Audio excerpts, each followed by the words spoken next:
Alright guys, welcome back to Pondering in the Pines. So this is another video in our fermentation series. And today we're going to be doing fermented cabbage. Now, normally I would do this with green cabbage, but I wanted to mix it up a little bit, also because the nutrition profile for red cabbage is going to be a little bit more dense, so a little bit more good stuff is packed in these as opposed to the green ones. So as a note, if you are using store-bought cabbage, you do want to make sure that you're using organic cabbage, because the pesticides are applied to the outside of the vegetable.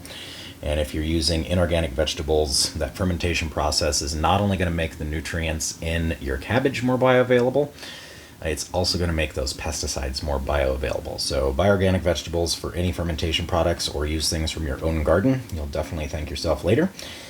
But let's get started. So for these, we're just going to actually peel this outer layer off, is my kind of preference. Those have a tendency to get waxes, and again, any potential pesticides, even for organic crops, could be on that outer shell. So once we're done with that, you're left with this nice pink purple cabbage. And if you don't have a slicer, it's a little bit more work, but not too challenging as a process. We're just going to quarter these cabbages, and that'll make the process a little bit easier for us.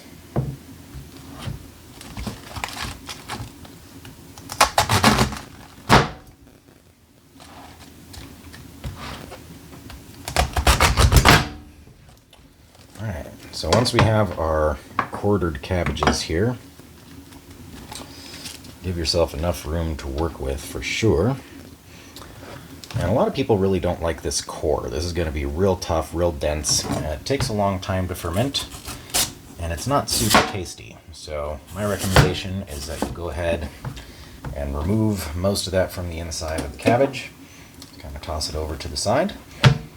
And we're just going to start slicing this as thin or as thick as you like. I prefer a nice thin, crispier slice, so we're gonna kind of cut that down into segments.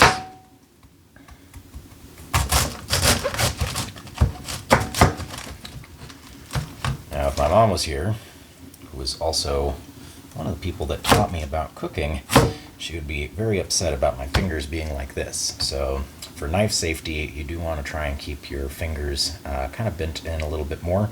That way they're not risking getting cut with the knife if you're using a knife.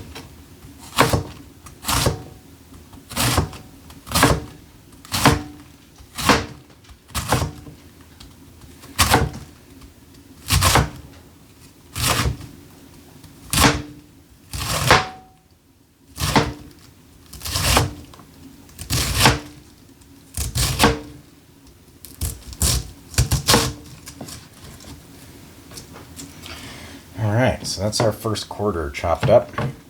Now, because this is a bigger vegetable and there's a lot of it, we're actually going to use a fairly large jar. I know in a lot of my videos you've seen me use smaller mason jars that have an airlock or an air seal, as well as a spring to hold down the veggies. Not quite going to be what we do for this video, so we are going to use a larger jar, but hold on to that thought for just a few minutes.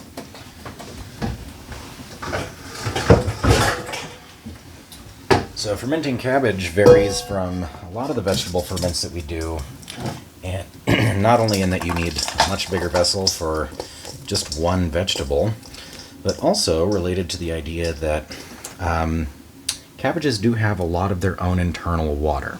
So you might not actually need nearly as much brine as you would for vegetables.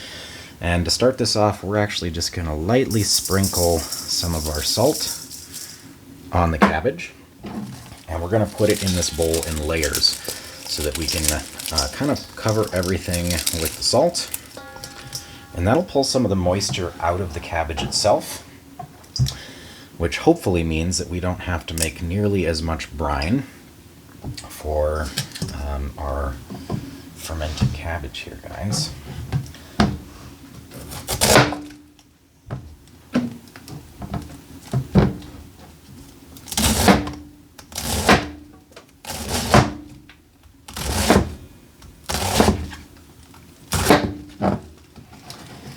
Now, once you have your ferment done, I'm actually pretty excited about this red cabbage because the green stuff, I will just eat it plain by itself. It makes your stomach, again, feel great with those lactobacillum. That's going to be probiotics that are going to help you with a lot of your other food digestion, or if you have digestion issues. If you have a candida infection or a candida problem, probiotics are a great way to help combat that candida.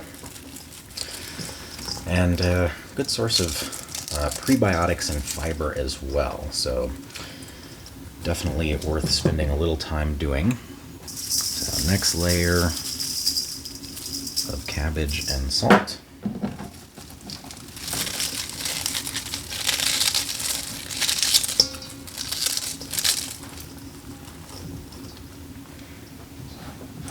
Now, I've seen a lot of videos where they do this in an open air container and claim that you don't really need to have a sealed jar or vessel for your fermentation. And while that is true, it really does help to have that sealed jar, really related to contamination. So the more open to air we have our vegetables or our fermentation mix, the higher chance of contamination with yeast, which we don't really want, or other airborne bacteria, which again we very much do not want. That becomes increasingly likely the longer it's out and in the air exposed to the environment. It's actually one of the reasons that we use salt in our fermentation mixtures, is not only to create that acidic brine environment for our pickling, it also inhibits a lot of bacterial and fungal in particular growth, and that gives our lactic acid in the vegetables, as well as the lactobacillum associated with those vegetables, a little bit more time to process and take hold, which is where that good stuff is found. That's where the magic is, guys.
Alright, so we've got our cabbage chopped up. Do that last little layering of salt here. Now, I'm using kosher salt for this recipe, and kosher salt is going to be a nice balanced flavor. It's not overly salty, but it's also not going to have an overwhelming flavor profile like some salts are capable of having. And as a note, you really don't want to use table salt because your product or finished result will be far, far saltier than you could have ever imagined. So iodized salt, Morton's table salt, your average run-of-the-mill table salt, you really want to avoid for these fermentation recipes. And trust me, you'll thank yourself for that later, because there is a point where with those types of salt, your recipe really becomes inedible from too much salt. Alright, so what we're doing right now is kind of massaging that salt across all of the cabbage, make sure everything has at least a little bit of that salt coating on it. And already it's starting to get very moist. The salt is pulling moisture out of the cabbage, and that's where a lot of our brine for this recipe is going to come from. So You can let this sit for 10-15 minutes if you want. I personally don't feel like that makes a huge change in your recipe. Definitely doesn't give you a good idea of how much brine the cabbage is going to create. That's going to take about 24 hours or so. So once we are satisfied that everything has at least a little salt, we're just going to start loading that into our fermentation jar here.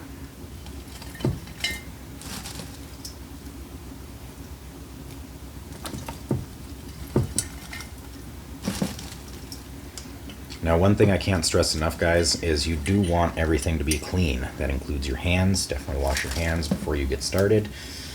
And wash your jars really well. Sanitize everything. You don't need to use any chemical sanitizers because you don't want any of that left behind. But you do want to make sure that you're using real hot water. You can do a mild bleach solution if you rinse it out extremely well before you add any food to it. And by rinse, I mean do rinse repeatedly and let your jar dry completely if you do sanitation mixture like bleach. And as we load this jar up, you do want to occasionally compress what's in there just to make sure that your jar doesn't get too full too fast, because we've got to have enough room for this whole cabbage to go into this fermentation jar.